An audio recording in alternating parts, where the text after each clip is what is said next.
All right, welcome. We're going to dive right into a topic that honestly affects way more men than you'd probably guess: porn-induced erectile dysfunction. We're going to break down what it is, why it's happening, and map out a real path to recovery. So let's get into it. You know that feeling, right? It's incredibly frustrating. You know you want to make a change. You know a certain habit isn't helping you, but you feel stuck. Just stuck in a loop. I just want you to know, you are not alone in this. And really understanding why this happens, well, that's the first real step to getting back in the driver's seat. So to get a grip on this, we've got to start in the right place, and that place isn't the body. This isn't about physical failure. It's not a blood flow issue. It's a problem of the mind. Okay, so what does that actually mean? The key word here is psychological. It's all about your brain's wiring. Think of it like this. Over time, you've built this massive 8-lane superhighway in your brain that leads directly to one thing. Meanwhile, the little country road that leads to real intimacy, it's gotten all overgrown and forgotten. Your body isn't broken, it's just that your brain's programming has been set to a different channel.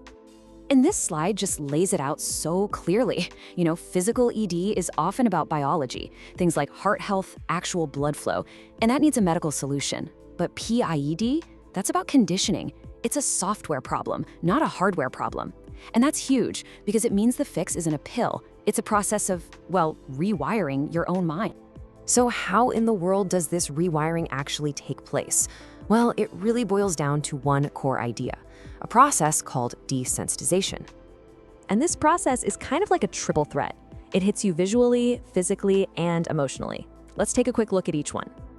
Man, I love this analogy. This is visual desensitization in a nutshell. Your brain just gets so used to the non-stop, super extreme, high-definition novelty of what's online that real-life intimacy, which is naturally slower, more subtle, it can start to feel, well, kind of boring. The stimulation levels are just on completely different planets. And then, of course, there's the physical side.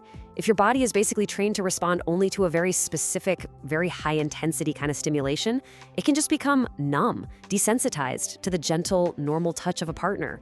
The wiring that connects sensation to arousal just gets calibrated to the wrong thing. And finally, we've got the emotional part. You see, real intimacy, that takes vulnerability, it takes patience, it takes connection.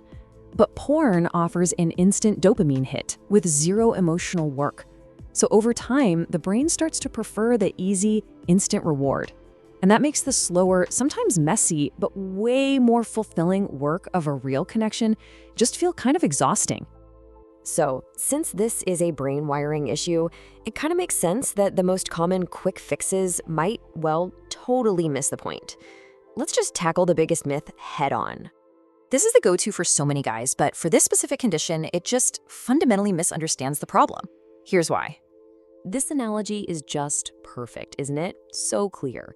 The pill might force a physical result, solving the surface issue for a moment, but it does absolutely nothing to fix the real problem underneath, which is the psychological desensitization. The rust is still spreading under that fresh coat of paint. So let's just break it down. First, the pills are designed for blood flow, but PIED is a brain-to-body connection problem. Second, they can actually make you more anxious because you become dependent on them. Third, they don't do a thing to help you resensitize to real intimacy. And finally, there could even be long-term physical issues from forcing an unnatural reaction over and over again. Okay, so if the quick fixes aren't the answer, what is? And that brings us to the most important part of all this: the actual framework for rewiring your brain and achieving a real, lasting recovery.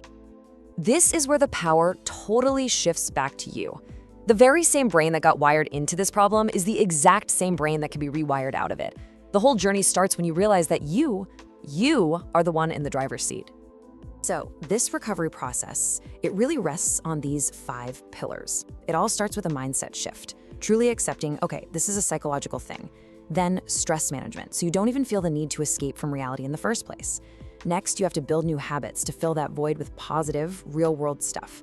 And all of that lets you take back control by making conscious choices day by day. And finally, you create a new self-image, a version of yourself who is so strong and engaged in life that the old patterns just lose their appeal. And please remember this. This journey is not a pass or fail test. The goal is not to be perfect, it's just about progress. Every single conscious choice you make, it strengthens those new pathways in your brain. It's all a process of learning and growing and taking back control of your life, one day at a time. So I'll just leave you with this powerful question. Recovery isn't just about stopping something. It's about starting something new. It's about deciding what you want your life, your relationships, and who you see in the mirror, what you want that to look like. It's about choosing your target and finally aiming for it.